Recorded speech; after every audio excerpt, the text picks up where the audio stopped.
When I started out, I had a few mentors actually. I had the guy who first helped me get out of my own way and actually get my music out, a guy called Cass, was super helpful to me, and really just a real sort of turned into a really great friend. Actually, he's one of my best friends in all the world now. But when I first started out, he was the guy who was like, no, this is good enough, this is ready, let's get this out into the world.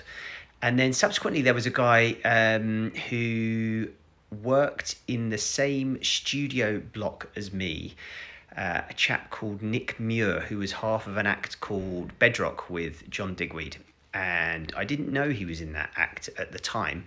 And we'd kind of got talking, and, we had a communal space in the studio that we had, and we'd drink tea and we'd, talk about the music. And it got to a stage in our relationship where I could play him my music, and he was unbelievably helpful on a kind of technical level in terms of showing me what was missing with what I was doing, and helping my music just sort of be more ready to be heard in the environment that I wanted it to be heard in. I've started businesses, making clothing, coaching, mentoring, generally kind of stuff that's organized around creativity. So I'd be doing something creatively, probably something with a clothing label, or something, maybe something graphic based.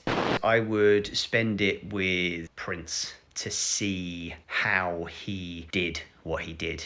There were these stories about him, or about his vault after he died, that there's like days and days worth of unreleased music just kind of stashed away in his vault.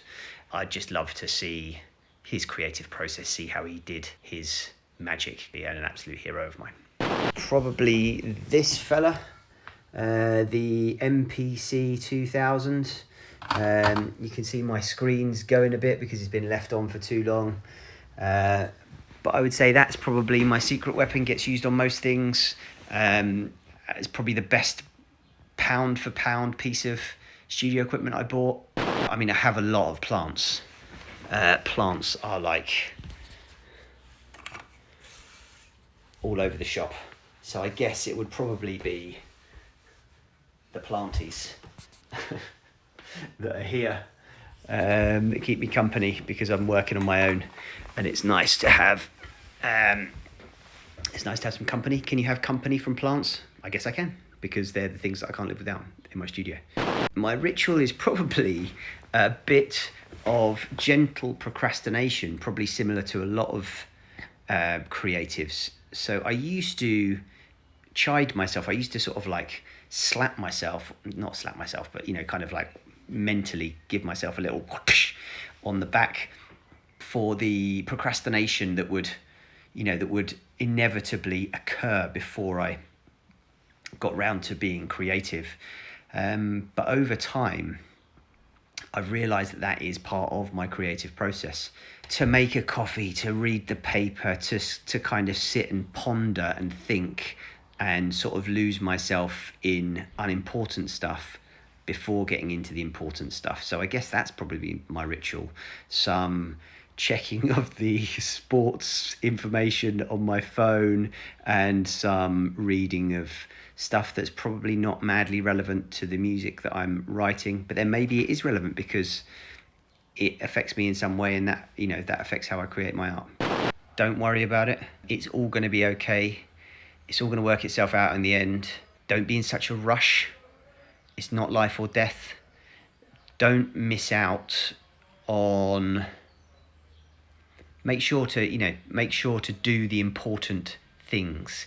Prioritize the important things in life.